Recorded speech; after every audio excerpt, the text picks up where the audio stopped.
So I had told myself I was not allowed to open any new packages or fun stuff or make anything until I clean my craft room, and I'm not going to show you guys because it is a hot mess over there.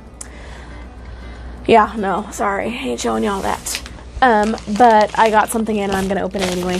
Amazon Prime for the win, guys.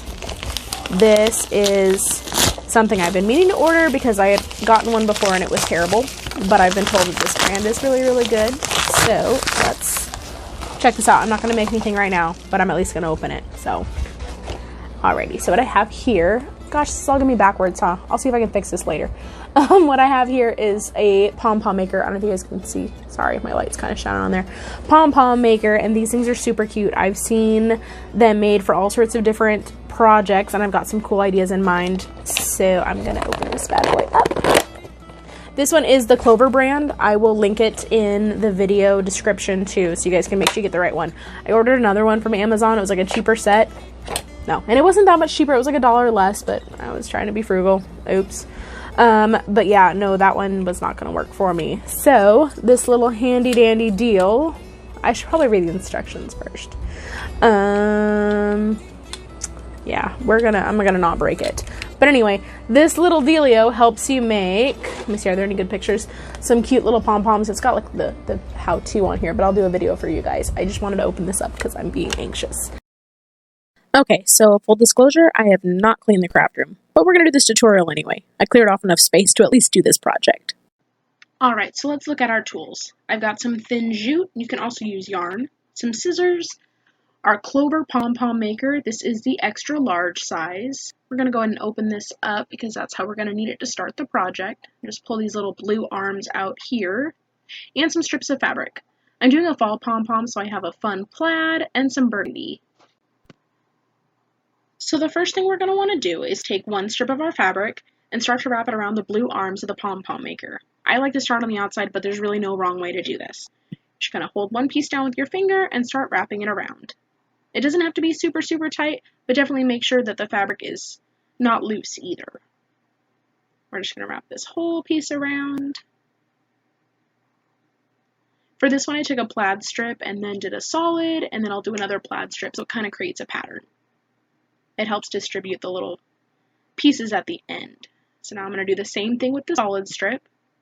Just wrap it all the way around. I really like this particular pom-pom maker too, because though you can't see it in the video, there's little measurement markers along the blue part, so if you were trying to make it perfect, you'd be able to do that. Alright, so we're going to speed it up. I'm going to add another piece of the plaid on there, and then I'm going to wrap some jute in there too. I just like the way the jute helps fill out the pom-pom.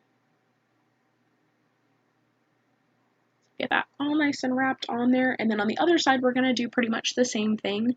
But instead, I'm going to start with a solid on the outside, the plaid in the middle, and then a solid back on the inside as well. My little bit of, I'm not OCD when it comes to cleaning, but my little bit of OCD in crafts, I just need everything to be even. If you were using all sorts of different fabrics, you could actually use, several different ones to create a really colorful piece too and do it that way. I'm going to take another piece of that solid. Oh, on this one I started on the inside. Go figure. Piece of the plaid, and then another piece of the solid. These would even be a fun project to do with the kiddos because there's really no wrong way to do it, and once they figure out how to wrap the fabric, there's a few parts you might have to help them with, but wrapping it they can definitely do.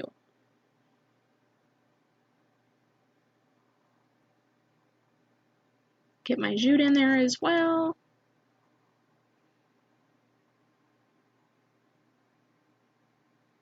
And I'm going to trim this off. I decided after I closed it that it wasn't as full as I wanted it to be, so I went ahead and added another layer of fabric.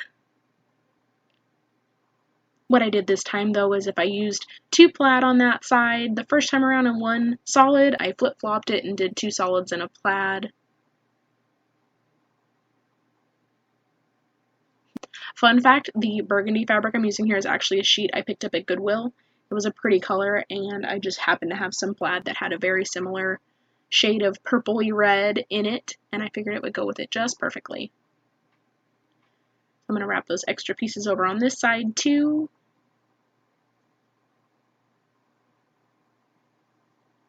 You use your finger and your thumb to kind of help hold the fabric pieces in place until you start adding the next one. It helps keep everything where it's supposed to be. But again, this isn't meant to be perfect, and they look really cute when they're done. Alright, so we're going to lock the pieces back in place. And then right along the edge, there's this little groove, and you're going to take your scissors and cut right along all the fabric. Just make sure everything stays locked in place. Trim all those pieces, and then we're going to do the same on this side. Sometimes my scissors would get at a weird angle and not want to cut, so sometimes I just flip it over and cut from the other side. Alright, so all those pieces are cut. Now we're going to take a piece of our jute. You could also use yarn or even a longer skinny strip of fabric and put it down into that groove. We're going to tie a knot and pull tight. It's actually going to pull some of the fabric back. Then I went ahead and flipped around and did an extra knot just to give a little more security. Alright, I'm going to trim this piece off, and now we're going to open the arms. And then the two pieces are actually going to come apart, and there we have our little pom-pom. Fluff it out, pull it, tug it all over the place. You're going to have some little scrap pieces that are going to fall out, that's fine. But just play with it and fluff it. If there are any weird long pieces, you can go back in with your scissors and trim them off, but otherwise, this is our little pom-pom. Isn't it cute? Here are two finished pom-poms. They are so stinking cute. I can think of a dozen different ideas to put these things on. Here on the back, you can see where I have that excess jute that I can tie them onto something very easily. These could be glued onto something too. But aren't they so fun? Well, I hope you enjoyed this little tutorial. If you did, be sure to subscribe to our YouTube channel and follow our Facebook and Instagram. I did put the link for the pom-pom maker down in the description as well.